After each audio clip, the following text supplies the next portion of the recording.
জামালপুর জেলার ৭টি উপজেলার মাঠে মাঠে এখন পাকা ধান কাটা নিয়ে ব্যস্ত সময় পার করছেন জেলার কৃষকরা। তবে শ্রমিক সংকটে বিপাকে তারা।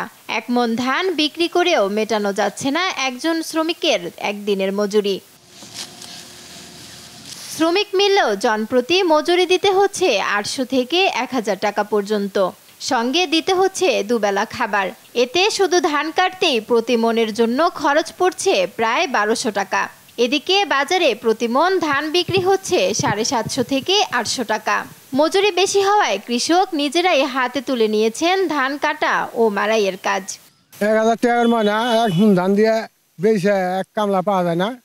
আমরা নিজেরাই ধান কাটতাছি ভাইসারে। ৯০০ টাকার কামলা, ৮০০ টাকা মণ ধান আসলে করতে পারে না। সেই সঙ্গে জমির চাষ, সেচ, চারা, সার, কীটনাশক সহ অন্যান্য খরচ বাড়ায় লাভের মুখ দেখা নিয়ে শঙ্কায় চাষিরা। এই যে ধান ফলাইছি, সার, বিষ, পানি, বিদ্যুতের দাম অনেক বেশি। এখন বর্তমানে যে বাজার, এই বাজার অনুযায়ী ধানটা বিক্রি করতেছি, তাতে আমাদের লস। ৮০০ ১০০০ টাকার ময়না কামলা, আমরা কি করবো? ধানের দাম হইলে কম।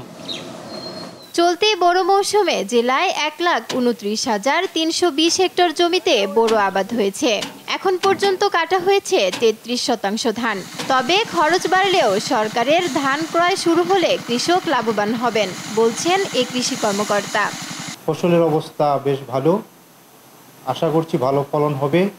এখন পর্যন্ত ৩৩% জমির বোরো ধান কর্তন করা হয়েছে। আশা করছি কৃষক ভালো ফলাফল পাবে। এমন পরিস্থিতিতে সরকারিভাবে কম্বাইন্ড হারভেস্টার যন্ত্রের মাধ্যমে ধান কাটার ব্যবস্থার দাবি কৃষকদের। নিউজ ডেস্ক, দেশ টিভি।